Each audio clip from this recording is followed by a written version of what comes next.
मुख्यमंत्री पदाबाबत एकनाथ शिंदेंना काही पक्षाकडनं भाजपकडनं शब्द दिला होता का अशी माहिती समोर येते. नेमकं काय सत्य परिस्थिती आहे?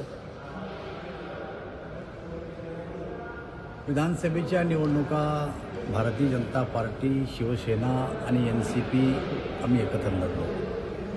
राज्याचे प्रमुख मुख्यमंत्री म्हणून त्यांच्या नेतृत्वात निवडणुका लढल्या गेल्या आणि त्यावेळेस अनेक पत्रकारांनी आम्हाला प्रश्न विचारले. आम्ही स्पष्टपणाने सांगितलं की आम्ही तिन्ही पक्ष मिळून आत्ता एक दिल्यानं एकत्रित निवडणुका लढतोय.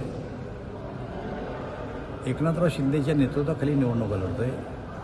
परंतु मुख्यमंत्री पदाचा उमेदवार कोण, तर निवडणुकीनंतर आम्ही तिघं पक्ष एकत्र बसू आणि त्यावेळेस जेव्हा आमची सत्ता येईल त्यावेळेस आम्ही मुख्यमंत्री पदाचा उमेदवार जो कोणी असेल तो सर्वसंमतीने ठरवू. अशा प्रकारची चर्चा मागच्याच काळात झालेली. त्यावेळी एकनाथ शिंदे होते चर्चा करताना. असं आहे, भारतीय जनता पार्टीचा जो जाहीरनामा आम्ही प्रसिद्ध केला त्या बैठकीतली चर्चा आहे, पण सगळे पत्रकार होते.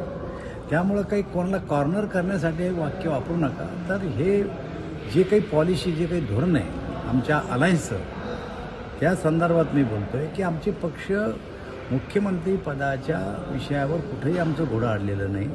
आम्ही एकत्र आहोत, एकत्र निर्णय घेणार आहोत आणि जो निर्णय होईल तो आम्ही सगळेजण मान्य करणार आहोत. भाजपच्या केंद्रीय नेत्यांनी अशा पद्धतीने एकनाथ शिंदे यांना काही शब्द दिलेला आहे का? ते तुमच्याजवळ बातमी असेल तर मला सांगा.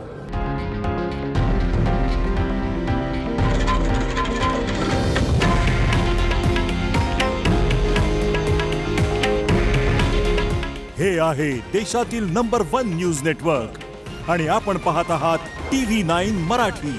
काळजी तुमची, हित महाराष्ट्राचं.